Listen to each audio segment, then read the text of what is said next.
Hello guys, welcome back to my channel Priya Malakar Vlogs. Murshidabad diaries part 2 এসে গেছে। Part 1 এ আমরা দেখলাম মুর্শিদাবাদ পৌঁছে কোন হোটেলে থাকা যেতে পারে, বেস্ট হোটেল কোনটা, দেন ওখানে লাঞ্চ সেরে আমরা হাফ দিনের জন্য কোন কোন ভিজিটিং পয়েন্ট কভার করতে পারছি সেটাই দেখার। চলো দেখা যাক।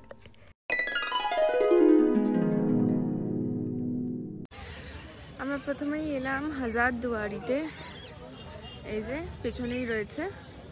আমি জানি না ভেতরে কোনো ফোন অ্যালাউড কিনা, বাট দেখছি। আমরা আপাতত ছবি তুলছি এখানে।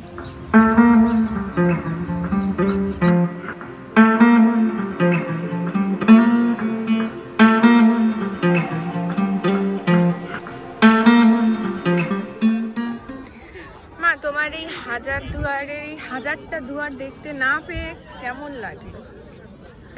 দেখতে না পেরে মানে দেখতে না পেরে আমরা তো সবকটা দেখতে পাইনি, কোথায় কি আছে কিনা। ওপরটা বন্ধ করে দিয়েছে, আর একটা জায়গায় ওয়ার্ক ইন প্রগ্রেস দেখাচ্ছে। হাতে গুনে কয়েকটা জায়গা দেখলাম, ওই মোটামুটি লাগলো, অত চলাফেরা করা যায় না বাবা। আচ্ছা, আমরা এখন ইমামবাড়া যাচ্ছি, কিন্তু যদিও বাইরে থেকেই আমরা দেখবো। কি হয়েছে আপনাদের আমি বইয়ের পাতায় যে ইতিহাস পড়েছিলেন সেই ইতিহাস সচক্ষে দেখিয়ে দিলাম। তোমার এই ইতিহাসে এত ভালো নাম্বারের পর এরকম তোমাকে কেউ বোঝালো, চাক্ষুষ দেখালো, তোমার কেমন লাগছে? ভালোই লাগছে, ভালোই লাগছে। এই হয়। আর আমি তো হিস্ট্রি গুলে খেয়ে নিয়েছি, হজম করে নিয়েছি, কিচ্ছু মাথায় নেই। সবকিছু আবার নতুন করে বুঝলাম, মনে পড়লো তারপর আস্তে আস্তে। যাকে এই অবধি সব ঠিকই আছে। আমরা আমাদের বাকি মেম্বারদের এখন খুঁজছি, তারপর এখান থেকে কোথায় যাবো আমরা জানি না, দেখা যাক। মতিঝিল জামা মসজিদ নওয়াব মোহাম্মদ ওয়াজিদ আলী খানের ভিত্তিপ্রস্তর স্থাপন করে।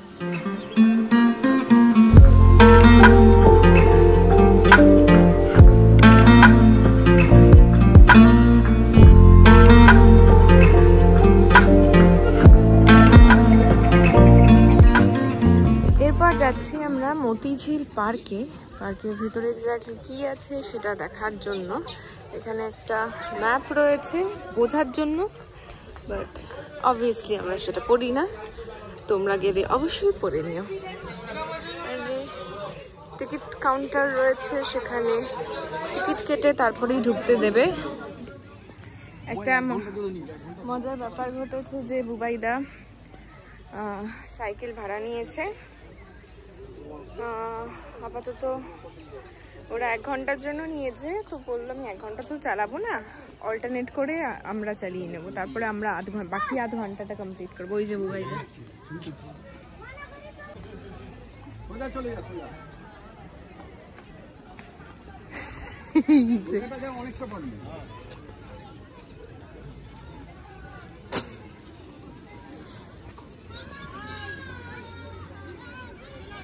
ইন্টারেস্টিং। তুমি পারবে? চেষ্টা করো, ঠিক পারবে। আমরা আমাদের ইকো পার্ক থাকা সত্ত্বেও এখানকার মতিঝিলের টয় ট্রেনে উঠেছি। কেমন লাগছে তোমাদের?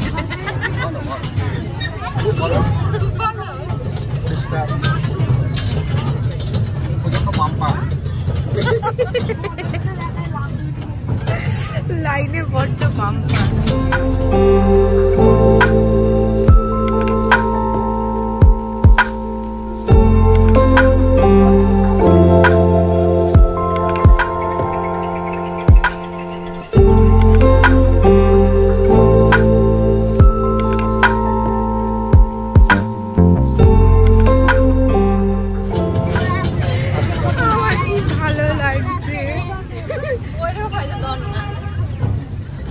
ট্রেনের আওয়াজটা তো গাড়ির মতো, স্করপিওর মতো।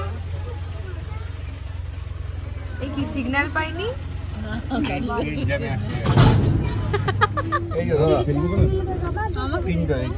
আমরা মিড পয়েন্টে এসে একটা জায়গায় দাঁড়ালাম যেখানে আমাদের টিকিট চেক হচ্ছে। তো এটা হয়ে গেলে আবার আমরা যেখান থেকে স্টার্ট হয়েছিল সেখানে পৌঁছে যাব। ট্রেনটা জাস্ট কিভাবে ঘুরছে, আমার না মাথা ঘুরে যাচ্ছে। আমরা প্ল্যাটফর্মে নেমে গেছি। আমাদের আর সাইকেল চড়া হলো না, আমরা শুধু ট্রেনে চড়ে চলে এসেছি। কি করছো বাবা? আবার কি? আমাদের জন্য ওখানে সবাই ওয়েট করছে। চলো চলো। আর কি দেখবো গো? আজকে ফেরত চলে যাবো। চলো আজকে। শোনো, মুর্শিদাবাদকে আপনার ইতিহাস যদি না পড়া থাকে, মুর্শিদাবাদকে ইট পাথর ছাড়া আপনার কিচ্ছু ভালো লাগবে না। সুতরাং ইতিহাস ভালো করে পড়ুন, তারপরে মুর্শিদাবাদে আসুন। অবশ্যই শুধু মুর্শিদাবাদ কেন, যে কোনো হিস্টোরিক প্লেসে আসার আগে তার হিস্ট্রিটা অবশ্যই জানতে হবে। তো সেই জন্য হিস্ট্রিটা জানা দরকার। এই জায়গাটা দেখো, ফুড কোর্ট, এখানে অনেকটা জায়গা নিয়ে বানিয়েছে। আচ্ছা, আমাদের হোটেলটা হচ্ছে ওই যে লাইটটা জ্বলছে ওখানে, তার ঠিক সামনেই রয়েছে হাজারদুয়ারি। আর মানে হোটেলের একদম সামনেই হচ্ছে ইমামবাড়া। হাজারদুয়ারিটা রাতের বেলা বেশি সময় লাগছে। হ্যাঁ, টাউন হলটা এই সময়টা বেশি ভালো লাগছে দিনের বেলার থেকে। আমাদের সন্ধ্যের নাস্তা, চিকেন পকোড়া আর ফ্রেঞ্চ ফ্রাইজ। মা প্রচণ্ড টায়ার্ড, তো মায়ের জন্য আমি এখন চা নিয়ে যাচ্ছি গ্রাউন্ড ফ্লোর থেকে একতলায়। তার কারণ মা কাল সারা রাত ধরে সব জামা কাপড় প্রেস করা অ্যান্ড অল সেগুলো সব করেছে, তো ঘুমাতে পারিনি। আমরা তো দিব্যি ঘুমিয়ে নিয়েছি, তো তাই আর কি মা বললো সব কিছু ওপরেই নিয়ে আসতে, তাই আমরা নিয়ে এলাম। এ নিন বৌদি।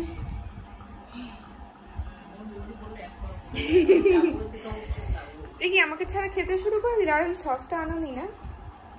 চল আমরা এবার খেয়ে নিই সন্ধ্যের নাস্তা। ঠান্ডা ঠান্ডা লাগছে। 9:30 মতো বাজে, আমরা ডিনারে এসেছি।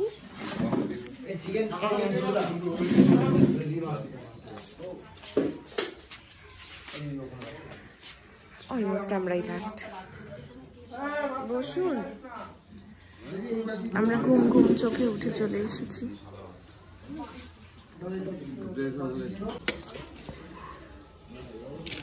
বাস আর না না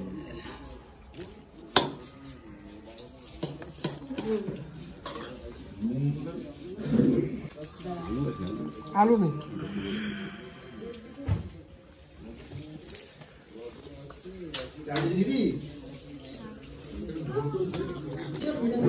সারাটা দুপুর আমি আমসত্ত্ব খুঁজেছিলাম, আমি খোঁজ ফাইনালি পেয়েছি রাতে।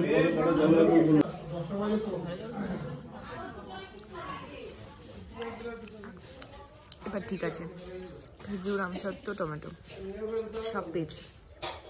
কাজু কিশমিশটা মাকে পাস করে দিয়েছি। ফ্রাইড রাইসটা খুবই ভালো হয়েছিল, তার সাথে চিকেনটাও, আর চাটনিটা তো ভালো ছিলই। কি অসাধারণ লাগছে না এই সময়টা, পুরো জায়গাটা। যদিও আমি তোমাদেরকে দেখাতে পারছি না, তার কারণ আমার এখন চোখে এক দেখা যাচ্ছে, ফোনে আরেক দেখা যাচ্ছে, তবু আমি চেষ্টা করছি। পূর্ণিমার চাঁদটাও দেখা যাচ্ছে, তারা দেখাই।